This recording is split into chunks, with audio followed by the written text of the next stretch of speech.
केंद्रीय उत्पादन शुल्क सुधारणा विधेयक चर्चेनंतर लोकसभेत मंजूर. तंबाखूच्या आणि तंबाखूजन्य पदार्थांच्या किमतींमध्ये वाढ करण्याचा विधेयकात प्रस्ताव. फेक न्यूज आणि डीपफेक लोकशाहीसाठी धोकादायक. सरकार या विरोधात गरज भासल्यास कठोर कायदा करणार. अश्विनी वैष्णव यांचं लोकसभेत प्रतिपादन. संचारसाथी ॲपवरून स्नूपिंग शक्य नाही.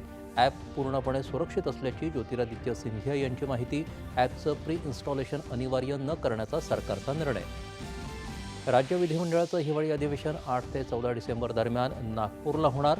विधिमंडळाच्या कामकाज सल्लागार समितीच्या बैठकीत निर्णय. दक्षिण मुंबईतल्या ऑरेंज गेट ते मरीन ड्राईव्ह शहरी बोगदा TBM प्रकल्पाचा शुभारंभ आणि टनेल बोरिंग मशीनचं मुख्यमंत्री आणि उपमुख्यमंत्र्यांच्या हस्ते लोकार्पण. राज्यातल्या कृषी नुकसानीचा अहवाल आणि NDRF अंतर्गत मदतीची मागणी करणारा प्रस्ताव केंद्राकडे सादर. पायाभूत सुविधांच्या नुकसानीचा अहवाल लवकरच सादर करणार मुख्यमंत्री. नाशिकमध्ये कुंभमेळ्यासाठी साधुग्रामची जागा वापरताना निसर्गाचा ऱ्हास न करता मध्यम मार्ग काढला जाईल. मुख्यमंत्री देवेंद्र फडणवीस यांची ग्वाही. आंतरराष्ट्रीय दिव्यांग व्यक्ती दिनाचं औचित्य साधून राष्ट्रपती द्रौपदी मुर्मू यांच्या हस्ते राष्ट्रीय दिव्यांगजन सक्षमीकरण पुरस्कारांचं वितरण. विजेत्यांमध्ये महाराष्ट्रातल्या दिव्यांगजनांचा समावेश.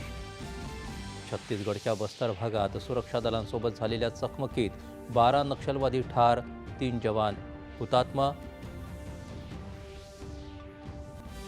आणि रायपूर इथं सुरू असलेल्या दुसऱ्या एकदिवसीय क्रिकेट सामन्यात भारताचा दक्षिण आफ्रिकेसमोर 359 धावांचं आव्हान. विराट कोहली आणि ऋतुराज गायकवाडचं शतक.